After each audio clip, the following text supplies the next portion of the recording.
Aksi 412 atau mungkin yang lebih dikenal dengan Aksi Kebangsaan Indonesia yang diselenggarakan pada Minggu pagi dan bertepatan dengan Hari Bebas Kendaraan atau Car Free Day di Bundaran Hotel Indonesia memang meninggalkan banyak masalah. Di antaranya adalah pada saat Aksi Kebangsaan Indonesia ini memang banyak sekali hal-hal yang berbau politis dan tentunya hal ini juga melanggar peraturan Gubernur DKI Jakarta yang dimana pada saat Hari Bebas Kendaraan atau Car Free Day tidak boleh ditunggangi atau tidak boleh adanya aktivitas yang berbau hal-hal politik. Selain dari masalah tersebut, ternyata ratusan ribu peserta yang hadir di sini juga meninggalkan banyak masalah juga. Di antaranya adalah taman-taman yang ada di seputaran Hotel Indonesia ini rusak parah dan bisa Anda lihat juga pemirsa, ini merupakan salah satu titik yang tanaman yang parah yang dimana memang kalau kita lihat kemarin banyak sekali para peserta aksi yang duduk di sekitaran taman, bahkan ada yang menginjak-injak pada saat Aksi Kebangsaan Indonesia berlangsung. Tidak hanya dari taman-taman yang rusak yang ada di Bundaran Hotel Indonesia, ternyata juga ada masalah lainnya, yaitu sampah yang banyak sekali sampah bertabaran pasca Aksi Kebangsaan Indonesia yang dilaksanakan pada Minggu pagi bertepatan dengan Car Free Day. Dan tentunya hal ini mengundang banyak tanya dari masyarakat dan juga mengundang banyak prihatinan dari masyarakat terkait dengan Aksi Kebangsaan Indonesia ini. Dari Jakarta, Irfan Tanjung, Sigit Aryo, MNC Media melaporkan. Parade Kita Indonesia yang diselenggarakan bertepatan dengan Car Free Day di Bundaran Hotel Indonesia pada Minggu pagi kemarin penuh politik. Acara tersebut jika mengacu pada Pergub DKI tentang Hari Bebas Kendaraan Bermotor sangatlah menyalahi aturan karena Car Free Day tidak boleh dimanfaatkan sebagai ajang politik.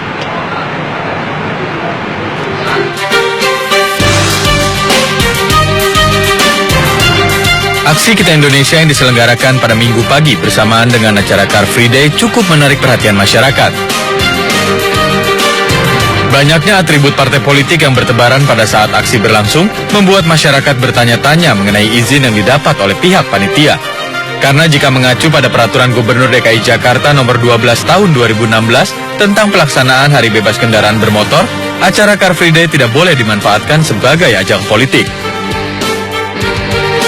Di dalam Pergub DKI Jakarta nomor 12 pasal 7 ayat 2 disebutkan bahwa Hari Bebas Kendaraan Bermotor tidak boleh dimanfaatkan untuk kepentingan partai politik dan sara serta orasi ajakan yang bersifat menghasut. Banyak masyarakat yang menyayangkan aksi Kita Indonesia ternyata mengandung unsur-unsur politik. Ya itu seharusnya ada tempatnya, tidak di acara di mana itu semua umum berkumpul di situ. Itu memang acara umum ya, bukan diperuntukkan di mana tidak diizinkan juga sebenarnya seperti itu. Kalau bagi saya sih nggak tepat waktunya. Menurut saya sih nggak boleh ya, kan udah jelas peraturannya. Kalau CFD itu nggak boleh bawa politik. Apalagi ini saat pilkada ya. Jadi sangat ini banget disayangkan sekali gitu ya. Warga berharap partai politik harus bisa menempatkan diri di tengah masyarakat tanpa harus mengganggu kepentingan umum. Dari Jakarta, Irfan Tanjung, Sigit Aryo, MNC Media memberitakan.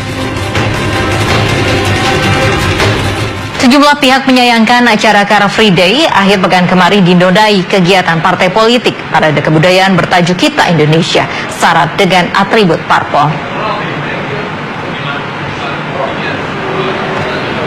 Parade kebudayaan bertajuk Kita Indonesia yang diselenggarakan di area Car Free Day atau Hari Bebas Kendaraan diwarnai pelanggaran kepentingan partai politik. Atribut seperti bendera dan kaos berlogo partai digunakan dan dibawa oleh peserta aksi. Peraturan Gubernur Provinsi DKI Jakarta nomor 12 tahun 2016 pasal 7 ayat 2 tentang pelaksanaan Hari Bebas Kendaraan Bermotor, area Car Free Day tidak boleh dimanfaatkan untuk kepentingan partai politik.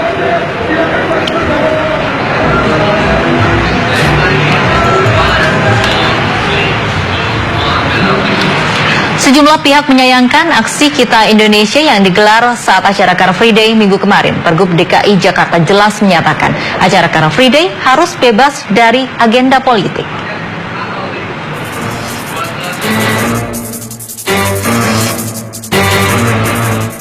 Banyak kalangan menilai aksi 4 Desember kemarin tidak produktif Ketua Umum Partai Perindo Haritanu Sudibyo menilai kegiatan tersebut dilakukan untuk menandingi aksi Super Damai 212 hari Jumat lalu. Menurut Hari, harapan masyarakat sebaiknya direspon dengan sikap dan kepastian hukum yang berkeadilan, bukan dengan aksi tandingan. Penyelesaian ini kita perlu solusi. Solusi itu bukan terus melakukan sesuatu tandingan ya. Jadi mau itu pejabat, mau itu Pak Ahok atau itu misalnya pendemo dan sebagainya. Intinya masyarakat itu ingin lihat semua diperlakukan di mata hukum secara sama dan adil. Kalau ada ketegasan, kejelasan, saya rasa akan reda dengan sendirinya. Yang menjadi masalah kan, kalau saya lihat ya dari kacamata saya agak lambat penanganannya. Senada dengan Hari, politisi Partai Golkar mengecam aksi 412. Meski partainya ikut serta, Ahmad Doli Kurnia menyebutkan bahwa aksi tersebut sebagai tindakan yang tidak pantas. Itu merusak dan memalukan Indonesia. Karena apa ya? Yang terjadi kan merusak taman, merusak mental karena banyak yang dibayar. Sementara itu, Walhi Jakarta menilai kegiatan aksi 412 syarat pelanggaran. Pasalnya, aksi berbalut promosi kebinekaan tersebut berubah menjadi ajang konsolidasi partai di tempat terlarang.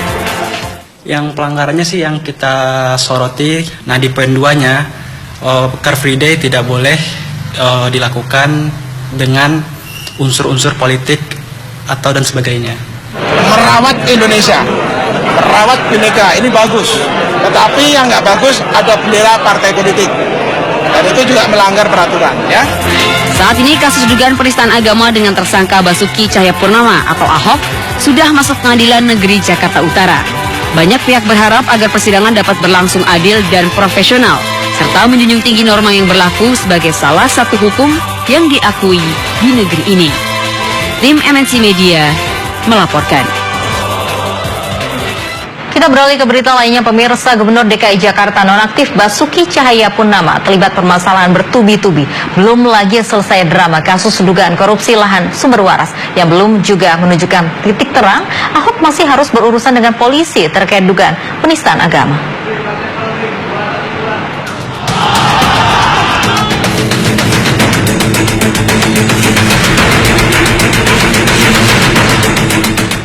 Beberapa kali juga diperiksa KPK, tidak bisa jadi tersangka.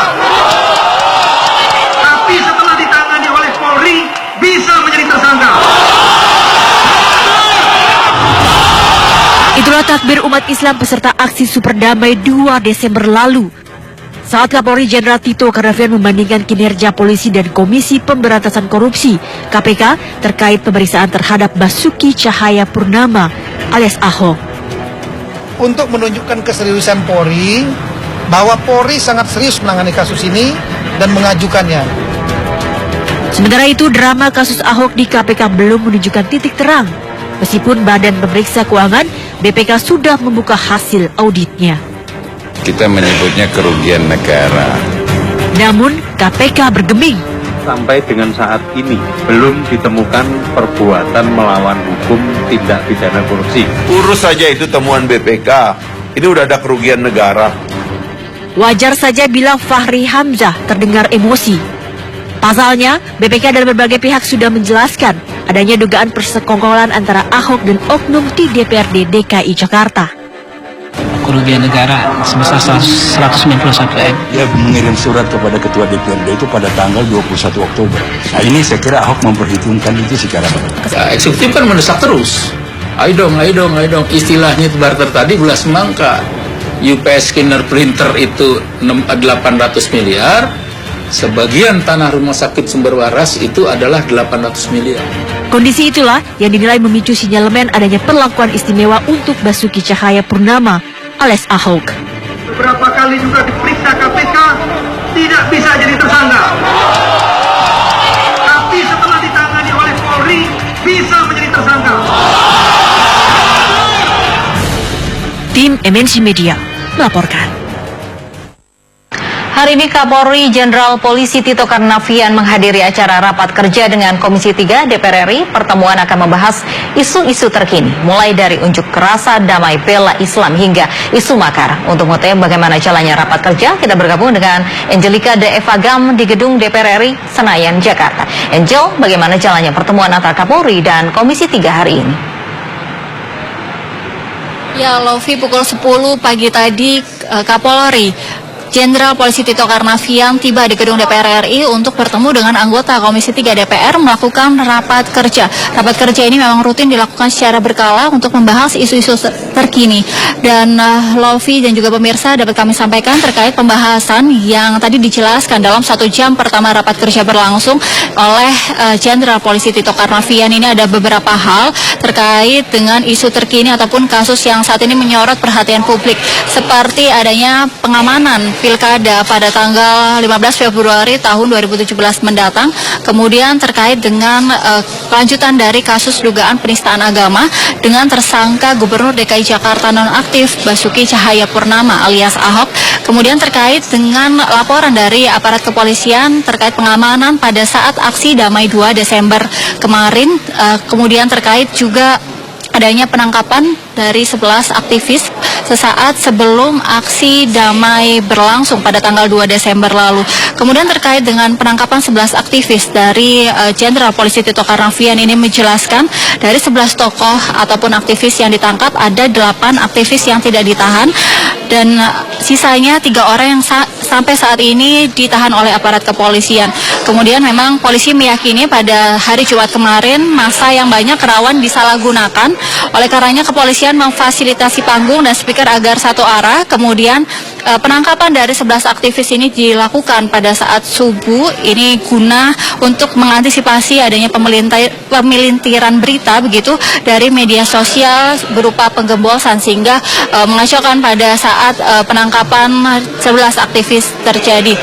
Dan juga Lofi dapat kami informasikan bahwa rapat kerja sampai saat ini sedang berlangsung tanya jawab dari anggota Dewan kepada Jenderal Polisi Tito Karnavian, dan juga sebelumnya rapat kerja ini sempat mengalami penundaan sebanyak 2 kali karena memang pada saat penundaan berlangsung itu berkaitan dengan sejumlah kasus seperti adanya kasus dugaan penistaan agama dan juga adanya aksi damai pada akhir November lalu serta aksi damai tanggal 2 Desember mendatang, sehingga diputuskan bahwa rapat kerja berlangsung setelah aksi damai 2 Desember terjadi, yaitu pada hari ini. Untuk sementara demikian laporan terkait rapat kerja antara Kapolri dan juga anggota Dewan. Kembali ke Anda, Lofi. Baik, Angelika De Evagam langsung dari gedung DPR RI Senayan, Jakarta. Pemirsa, usai jeda berikut kami akan menghadirkan informasi seputar Pilkada serentak 2017.